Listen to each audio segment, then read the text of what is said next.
Hi hello guys, welcome back to my YouTube channel. இன்றைக்கி நம்ம ஆர்சிபியோட possible target பற்றி தான் பார்க்க போகிறோம். அதுவும் இந்த பிளேயர்ஸ்லாம் ஆக்ஷனில் எடுத்தால் பெஸ்ட்டு பிக்காக இருக்குன்னு என்னோட பர்சனல் தாட். ஓகே, நான் ஒரு 8 பிளேயர் சஜஸ்ட் பண்ணி வச்சுருக்கேன். அண்ட் இது வந்து என்னோட பெஸ்ட் லைனப்பாக இருக்கும் ஆர்சிபிக்கு. நம்ம ஃபஸ்ட்டு பிளேயராக ஜாஸ் பட்லரை சொல்கிறேன். இவர் எடுத்தால் ஓப்பனிங் காம்பினேஷன் விராட் கோலி கூட சூப்பராக இருக்கும். அண்ட் இவர் வந்து ஒரு பக்கம் ரன் ரேட் குறையாமல் இவர் பார்த்துக்குவார். அண்ட் விராட் கோலி வந்து ஸ்டேபிளாக ஆடுவார். அதனால் வந்து ஜாஸ் பட்லர் சொல்கிறேன். செகண்ட் வந்து நம்ம குட்டி கோலி. எஸ், இவர் வரணுன்னு எனக்கு பர்சனலாக ஒரு திங்க் இருக்குது. அண்ட் இவரே ஏதோ ஒரு இன்ஸ்டா ஒரு பேஜில் சொல்லியிருக்காரு, நான் என்னோடய ஹோம் டீமுக்கு வரலன்னா எனக்கு இன்னும் ஹாப்பியாக இருக்கும். அண்ட் இவர் வந்து எந்த பிளேயிங் இல்லை, ஒரு ஒன் டவுனாக இருக்கலாம், ஓப்பனிங் இருக்கலாம், இதில் எப்போ எதில் இறக்கி விட்டாலும் இவர் பெஸ்ட்டாக ஆடுவார், இவர் பெஸ்ட்டு கொடுப்பாரு. அண்ட் இவர் வந்து விக்கெட் கீப்பிங்கும் பாடுறதுனால விக்கெட் கீப்பிங் ஸ்பாட் வந்து நமக்கு வந்து கொஞ்சம் பெஸ்ட்டாக கிடைக்கும். அப்படின்றதுனால நான் அவர் வந்து செகண்டாக சொல்கிறேன். தேர்டு வந்து நம்ம மில்லர் சொல்கிறேன். இவர் வந்தால் நல்லாயிருக்கும். அதுவும் பேட்டிங் லைனப்பில், அதுவும் ஃபினிஷிங் ரோல் சூப்பராக பண்ணுவார். ஏன்னா காலங்காலமாக ஆர்சிபிக்கு ஃபினிஷிங் ரோல் பண்ணுறதுக்கு ஆள் யாருமே இல்லை. இவர் வந்தார்னா குட்டாக இருக்கும். அதனால் வந்து நான் இவரை சொல்கிறேன். இவர் கூட இன்னொரு பிளேயர் இருக்கார், அவரை சொல்கிறேன், பார்க்கலாம். ஃபோர்த் வந்து மேக்ஸி. எஸ், இவர் தான். இவர் வந்து கண்டிப்பாக வந்து ஆர்சிபி இவருக்கு கண்டிப்பாக போவாங்க.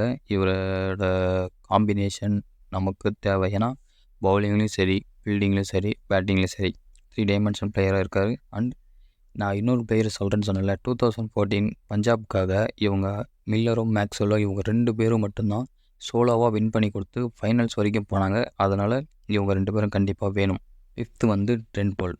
இவர் ஒரு லெஃப்ட் ஆர்ம் ஃபாஸ்ட் பாலர். இவர் வந்து நம்ம சின்னசாமியில் ஓப்பனிங் ஸ்பெல் போட்டார்னா இவருக்கு இருக்கிற ஸ்விங் காம்பினேஷன்லேயும், அதனால் ஓப்பனிங்கில் எப்படியா இருந்தாலும் குறைஞ்சபட்சம் ஏதோ 1 or 2 விக்கெட் எடுத்து நல்ல ஒரு செட் பண்ணுவார். அண்ட் இவர் வரதுனால யாஷ் டேயலுக்கு பெரிய பெரிய ப்ளஸ் பாயிண்ட். இவங்க 2 பேரும் சேர்ந்து பவுலிங் பண்ணாங்கன்னா குட் ஃபார் ஆர்சிபி. நம்ம அடுத்தா பார்க்க போகிறது சிக்ஸ்த்து பிளேயர் வந்து நம்ம ரவி அஸ்வின் எடுத்தால் பவுலிங் யூனிட்க்கு இன்னும் ஸ்ட்ரென்த் ஆகும். ஸோ இவர் வந்து கண்டிப்பாக எடுக்கணும். சிச்சுவேஷனுக்கு ஏற்ற மாதிரி இவர் பவுலிங் போடுவார். அதனால் இவர் கண்டிப்பாக எடுக்கணும். செவன்த் வந்து எனக்கு ஒரு 2 பிளேயர் மேலே ஒரு பர்சனலாக 2 பேர் சொல்கிறேன். ஒன்று வந்து யுஸ்வேந்திர சஹல், இன்னொன்று வந்து ஹர்ஷல் பட்டேல். ஏன்னா இவங்க 2 பேருமே ஆர்சிபிக்காக எப்படி பண்ணாங்க, எப்படி பவுலிங் பண்ணாங்கன்னு உங்கள் எல்லாருக்குமே தெரியும். நான் பர்சனலாக யார் சொல்லுவேன்னா சஹலை தான் சொல்லுவேன். சஹலை எடுத்தால் பெஸ்ட்டு பை.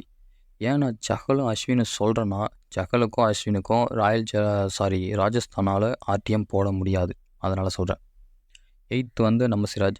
கண்டிப்பாக இவர் வந்து பெங்களூரு பாய் தான். என்னதான் ஒரு ஹைதராபாத்தோட நேட்டிவாக இருந்தாலும் இவர் ஒரு பெங்களூரு பாய். இவரை கண்டிப்பாக ஆர்சிபி பை பண்ணுவாங்க. பை பண்ண முடியலனாச்சு ஆர்டிஎம் போடுவாங்க கைஸ். ஸோ இதான் என்னோட ஆர்சிபியோட 2025 ஐபிஎல்லோட ஆக்ஷன் டார்கெட் பிளேயர்ஸ். நான் இன்னொரு மென்ஷன் பண்ணுறேன். நீங்கள் கேட்கலாம், எவ்வளோ பிளேயர்ஸும் 83 கோடை வச்சு எப்படி ஆர்சிபியால் பை பண்ண முடியும் அப்படின்னு சொல்லுவீங்க. ஸோ நான் சின்னதாக இதுக்கு ஒரு எக்ஸ்பிளைன் பண்ணுறேன். இது ஒரு பாசிபிள் அப்படின்னு சொல்கிறேன். ஜாஸ் பட்லருக்கு மேக்ஸிமம் ஒரு 8லேருந்து ஒரு 10 கோடி வரைக்கும் போவார்னு என்னோட கேஸ். அதனால் ஒரு 10 கோடிக்கு 10னே வச்சுக்கலாம். 10 கோடிக்கு ஒரு வாங்குறாங்க. கேஎல் ராகுல் 15 to 20 ஆவரேஜாக போயிடுவார். ஒரு 18 crore வச்சுக்கலாம். டேவிட் மில்லர் 7 crore தான் அவரோட இது. மேக்ஸ்வெல் இப்படி அப்படின்னு சொல்ல முடியாது. அவர் வந்து 11 crores குறையாமல் போக மாட்டார். அண்டு வந்து ட்ரெண்ட் போல் வந்து ஒரு 8 crores, சிராஜ் ஒரு 8 crores போவார். அண்ட் அஸ்வின் ஒரு 5 crore, சஹல் ஒரு 6 crore. இப்படி நீங்கள் அப்படியே கம்பைன் பண்ணி எல்லாம் கால்குலேஷன் பண்ணிங்கன்னா ஆவரேஜ் ஒரு 73 crores வந்துடும்.